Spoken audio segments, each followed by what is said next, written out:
오늘은 루마니아 역사에서 가장 논란이 되었던 두 인물, 니콜라의 차우셰스쿠와 그의 아내 엘레나 차우셰스쿠에 대해 이야기하겠습니다. 이 부분은 루마니아를 철저히 장악하며 강압적인 정책을 펼쳤고 그 과정에서 수많은 국민들에게 고통을 안겼습니다.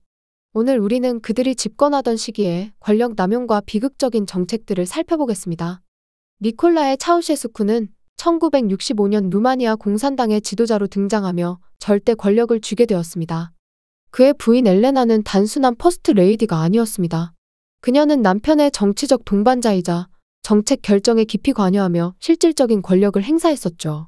이 부부는 서로의 권력을 뒷받침하며 루마니아를 철저히 장악했습니다. 엘레나는 자신을 학문적 권위자로 내세우며 여러 가짜 학위를 받고 학계에서 높은 자리를 차지했어요. 그녀는 학자들의 연구를 자신의 이름으로 발표하도록 강요했고 이를 거부하는 사람들은 세쿠리타테의 감시와 처벌을 받았습니다. 그녀의 야망과 무자비함은 국민들에게 공포의 대상이 되었고 루마니아 학계와 사회 전반을 오염시켰죠. 차우셰스쿠 부부의 가장 악명 높은 정책 중 하나는 출산 정책이었습니다. 1966년 니콜라의 차우셰스쿠는 인구 증가를 통해 국가의 힘을 키우겠다는 목표로 출산율 강제 증대 정책을 발표했는데요. 이로 인해 낙태와 피임은 전면 금지되었고 여성들은 강제로 출산을 해야 했어요. 엘레나 차우셰스쿠는 이 정책의 강력한 옹호자였으며 여성들이 국가를 위해 출산해야 한다는 입장을 고수했습니다. 이 정책은 여성들의 삶에 심각한 영향을 미쳤습니다. 불법 낙태 시도는 흔했으며 비위생적인 환경에서 행해지는 경우가 많아 수많은 여성들이 생명을 잃었죠. 루마니아의 병원들은 열악한 시설과 부족한 의료 지원으로 인해 출산 합병증과 산후 사망률이 급증했습니다. 한 여성은 당시의 상황을 이렇게 회상했습니다. 우리의 선택은 없었다. 병원에서는 기본적인 의료조차 보장되지 않았고 불법으로 낙태를 시도하다 죽어간 친구들을 보았다. 정부의 감시는 우리를 한순간도 놓아주지 않았다. 이러한 증언은 차우셰스쿠 부부의 출산 정책이 여성들에게 얼마나 큰 공포와 절망을 안겨주었는지를 보여줍니다. 출산율을 높이기 위해 정부는 여성들의 생리 주기까지 철저히 감시했습니다. 직장과 학교에서는 여성들에게 정기 검사를 통해 임신 여부를 확인했고 임신하지 않은 여성들은 국가에 불충실하다는 비난을 받기도 했죠. 이는 사생활의 침해뿐만 아니라 사회 전반의 극도의 스트레스와 불안감을 조성했어요. 차우셰스쿠 부부는 루마니아 경제를 자립시킨다는 명분으로 외채 상환을 위해 극단적인 절약 정책을 시행했습니다.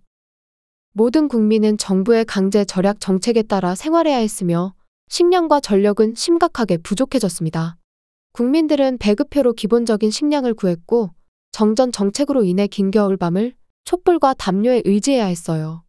한 루마니아 노인은 이렇게 말했습니다. 우리는 전기 없는 밤을 촛불로 버텨야 했다.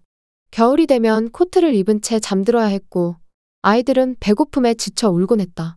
국민들이 이런 고통을 겪는 동안 차우셰스쿠 부부는 화려한 궁전에서 사치스러운 생활을 이어갔습니다. 엘레나는 해외에서 최고급 가구와 명품을 사들이며 자신의 부와 권위를 과시했어요. 차우셰스쿠 부부는 국민들이 반발하지 못하도록 철저히 감시하고 억압했습니다. 세쿠리타테는 국민을 감시하고 통제하는 도구로 반체제 인사와 일반 시민들을 체포하여 고문하고 실종시키는 역할을 했는데 심지어 사소한 불만조차도 체포의 이유가 되었습니다. 한 사례로 공장에서 일하던 한 남성이 친구들과 함께 정부의 경제 정책을 비판하다가 세쿠리타테에 체포되었습니다. 그는 혹독한 고문을 받았고 가족들은 그의 생사를 알 수 없게 되었어요. 엘레나는 이러한 정책을 적극 지지하며 국민을 두려움 속에 살게 했죠.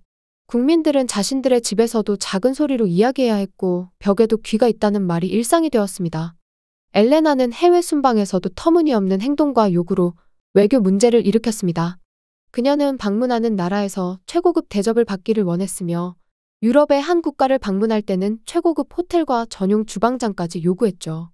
이러한 요구는 현지 정부를 난처하게 만들었고 불필요한 외교적 긴장을 초래했어요.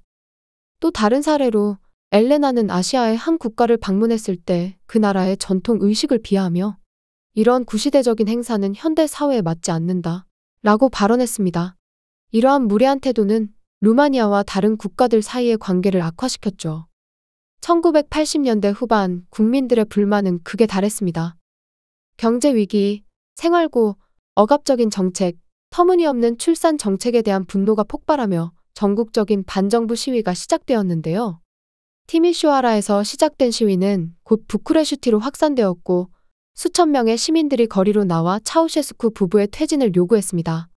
니콜라에와 엘레나는 상황을 통제하려 했지만 군대조차도 국민의 편에 서며 그들의 명령을 거부했어요. 차우셰스쿠 부부는 헬리콥터를 타고 도주하려 했지만 곧 군에 체포되었습니다. 체포된 후 차우셰스쿠 부부는 군사법정에서 즉결 재판을 받았습니다. 몇 시간 만에 끝난 재판에서 그들은 반역죄와 민중학살 등의 혐의로 유죄 판결을 받게 되는데요. 니콜라에는 나는 루마니아를 위해 헌신했다 라고 주장했지만 국민들은 그의 말에 더 이상 귀 기울이지 않았습니다. 엘레나 또한 법정에서 이 재판은 불법이다 라며 외쳤지만 판결은 번복되지 않았습니다. 1989년 12월 25일 부부는 총살형에 처해졌고 이 장면은 전 세계에 방송되었습니다. 이는 루마니아 독재 정권의 종말을 알리는 상징적인 순간이었어요. 차우셰스쿠 부부는 국민의 희생을 바탕으로 권력을 유지했던 인물들로 기억됩니다. 니콜라에의 경제 정책과 엘레나의 억압적인 태도는 국민들에게 고통과 공포를 안겼으며 출산 정책은 여성들에게 큰 상처를 주었습니다. 오늘은 차우셰스쿠와 엘레나의 비극적 통치에 대해 알아봤습니다. 구독과 좋아요를 눌러주시면 더 좋은 내용으로 다시 찾아뵙겠습니다.